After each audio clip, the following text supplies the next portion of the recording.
Ni amakuru, ni inkuru y'incamugongo, ni inkuru ikomeje gutera benshi agahinda, ariko nimuhumure, Yesu yanesheje urupfu. Ni inkuru mwa bantu mwe iteye agahinda, bigoye kuza kuba nabagezaho, ariko mbere ya byose munkundire tubanze twihanganishe umuryango wabuze abavandimwe babo. Imana y'amahoro bahumure kandi bakomeze mu bihe nk'ibi ngibi bari gucamo bitoroshye. Ntabwo biba byoroshye kubura umugore n'umwana cyangwa se mama w'umwana n'umwana. Ni ibintu biteye agahinda mwa bantu mwe, usibye Imana yonyine yagukomeza, ariko ubundi biteye agahinda. Munkundire rero tubanze twihanganishe umuryango wabo. Imana nyirihumure ryose ibakomeze kandi ibahumurize. Ariko kandi ubwo twizeye yuko Yesu yapfuye akazuka, haba ariko twizera yuko Imana izazanana na Yesu abasinziriye muri we. Narindi ku rubuga rwa TikTok ndi guscrollinga, ngera ku nkuru mu by'ukuri iteye agahinda, inkuru y'incamugongo. Benshi nabonye bagiye bakomeza kugenda batangaho ibitekerezo, ariko bagerageza kugira bati ni ukuri Yesu naze adutware kubera ko iyi si iri kutubabaza. Ni umubyeyi bivugwa ko waje kwitaba Imana amaze kubyara n'umwana yarabyaye nawe ahita yitaba Imana. Birumvikana bose ngo bitabiye Imana rimwe. Icyakora hari abo nabonye bagiye bakomeza kugenda bavuga ko uyu mubyeyi yarazwi ku izina rya Mama Prince, ariko mwa bantu mwe, iyi ni inkuru iteye agahinda. Uyu mwaka urangira, abantu nimusenge cyane, mube maso, kubera ko Satani ari kwiba abantu, ariko nubwo ari kutwiba umubiri ubabara, umubiri ubora, muhumure, nta bubasha na buke afite ku bugingo. Iryo ni isezerano twahawe yuko Satani ashobora kutwiba umubiri, ariko ubugingo nta bubasha na buke abufiteho. Mw'abantu mwe, iyo umwaka ugiye kurangira, impfu zikunze kugenda zumvikana.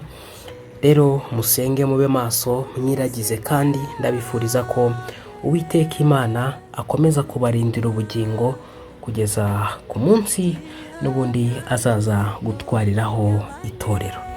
Munkundire nsome n'ibitekerezo by'abantu bagiye batandukanye. Uyu nguyu yitwa Bint, yagize ati uyu mubyeyi yapfuye amaze kubyara n'umwana we ahita apfa. Uyu nguyu yitwa Florence, yaje aragira ati ariko Mana yanjye, iyi si ikomeje kutubabaza cyane pe. Uyu nguyu yitwa Ange, yagize ati dutegereje umunsi w'umuzuko, nimukomere. Uyu nguyu yitwa Brenda Isimbi, yagize ati mwiruhukire mu mahoro. Uyu nguyu yagize ati yo Imana ibishimire, nge nkomeje basi abo asize. Uyu nguyu yitwa Hategekimana, yagize ati mwihangane. Uyu nguyu yitwa Arufa, yagize ati biteye agahinda disi, nimukomere, abasigaye Imana ibarinde. Uyu nguyu yagize ati rest in peace, ruhukira mu mahoro Kibondo. Uyu nguyu yagize ati yo uyu muryango Imana ibahe gukomera pe. Uyu nguyu yagize ati mukomeze kwihangana pe. Uyu nguyu yagize ati iyi si ikomeje kutunanira. Uyu nguyu yitwa Frank, yagize ati yo pole sana. Uyu nguyu yagize ati mukomere, kandi mukomere cyane, Imana ibe mu ruhande rwanyu cyane. Uyu nguyu yitwa Jean d'Amour, yagize ati Imana ya Isirayeli ikomeze kandi ibakomeze n'abasigaye. Uyu nguyu yagize ati kubyakira biragoye. Uyu nguyu yitwa Nada, yagize ati yo Mana ukomeze ubatuze aheza. Uyu nguyu yitwa Alice, yagize ati ni ukuri mwihangane pe. Uyu nguyu yitwa Divine, yagize ati yo Mama Kenta nawe aragiye koko. Uyu nguyu yagize ati condolence Bambi, may the soul rest in paradise. Uyu nguyu yagize ati Yesu abakire. Uyu nguyu yagize ati mbuze ibyo kuvuga ayiwe, mvuga iki agahinda kamaze kunyica. Uyu nguyu yagize ati ni ukuri ndababaye pe. Uyu nguyu yitwa Joseph yagize ati muruhukire mu mahoro. Uyu nguyu yagize ati yo ni mwihangane pe. Uyu nguyu yagize ati pole sana. Uyu nguyu yagize ati yo Imana ikomeza abasigaye. Uyu nguyu yagize ati yo. Uyu nguyu yagize ati ni ukuri birababaje kandi biteye agahinda. Uyu nguyu yitwa Esther yagize ati ariko mana koko uyu siwe twahuriye DMS koko turi kuvugana. Uyu nguyu yitwa Vava yagize ati Imana ikomeza abasigaye, dukomeze twibuke ko mwisi turi abashyitsi. Uyu nguyu yagize ati ruhukira mu mahoro. Uyu nguyu yagize ati pole sana, Imana ibakire mu bwami bwayo. Uyu nguyu yagize ati yo mwihangane. Uyu witwa Ange yagize ati yo Imana ibahe gukomera ni ukuri. Uyu nguyu yitwa Esther yagize ati mbega mwihangane cyane. Uyu nguyu yagize ati ariko mana koko. Uyu nguyu yagize ati Imana we. Uyu nguyu yagize ati rest in peace. Uyu nguyu yitwa Jacques yagize ati aheza ni mu ijuru muruhukire mu mahoro. Uyu nguyu yitwa Jeseline yagize ati Yesu abatuza heza kandi muhumure tuzababona. Uyu nguyu yitwa Neri yagize ati Imana ibakire mu bayo. Uyu nguyu yitwa Elia yagize ati umwana n'umubyeyi bapfuye koko. Uyu nguyu yagize ati Imana ihumurize abasigaye, abageni baruhukire mu mahoro. Uyu nguyu yitwa Mutamba yagize ati yo ibakire disi. Uyu nguyu yitwa Ineza yagize ati mbega isi yuzuye ibyago, abasigaye Imana ibahe gukomera. Uyu nguyu yitwa Elize yagize ati aheza ni mu ijuru. Uyu nguyu yagize ati mwihangane tuzababona. Uyu nguyu yagize ati ndababaye pe. Uyu nguyu yagize ati pole sana. Uyu nguyu yitwa Raki yagize ati birababaje we Uwiteka komeza abasigaye. Uyu nguyu yagize ati mana we ubakire, ujye uba ababyeyi hafi batwite mana yanjye. Uyu nguyu yitwa Eva yagize ati yo Imana ikomeze umuryango wose wagwiriwe n'iri shyano. Uyu nguyu yitwa Brandine yagize ati Yesu we. Uyu nguyu yagize ati yo birababaje ni ukuri mwihangane. Uyu nguyu yagize ati yo pole Imana ibakire mu bayo. Uyu nguyu yagize ati Imana ibakire ni ukuri kandi ikomeze n'abasigaye. Uyu nguyu yitwa Beura yagize ati birababaje nyagasani abatuze aheza. Uyu nguyu yagize ati mukomeze kwihangana. Uyu nguyu yagize ati isi ikomeje kutubabaza kweri. Uyu nguyu yagize ati mwihangane.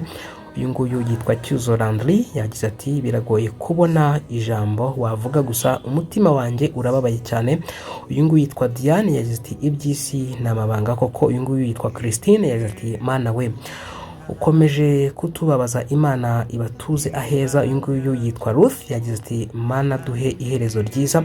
Uyu nguyu yitwa Olivier yagize ati sha pole my classmate wanjye. Uyu nguyu yagize ati rest in peace, abasigaye nyagasani abakomeze. Uyu nguyu yitwa Lucky yagize ati Imana yanjye koko. Uyu nguyu yitwa Nigena yagize ati Imana ikomeze abasigaye. Uyu nguyu yitwa Isaac yagize ati so very sad. Uyu nguyu yitwa Musenge yagize ati Imana imwakire mu bayo kandi mwe musigaye mukomere tuzongera kumubona ku wundi muzuko. Uyu nguyu yagize ati muruhukire mu mahoro. Uyu nguyu yagize ati yewe pole sana. Uyu nguyu yitwa Bella yagize ati ayigamana mbega isi. Uyu nguyu yagize ati nibaruhukire mu mahoro. Uyu nguyu yagize ati ariko mana. Uyu nguyu yitwa Louise yagize ati yo ni ukuri Imana ikomeze abasigaye. Uyu nguyu yitwa Shani yagize ati Imana we mbega agahinda. Uyu nguyu yagize ati yo nyagasani koko abatuza heza. Uyu nguyu yagize ati yo mana we uyu mugabo agahinda aragakira koko. Uyu nguyu yagize ati mbega umubyeyi wanjye umubabaro we. Uyu nguyu yagize ati Imana we subu kubera iki koko bibaye.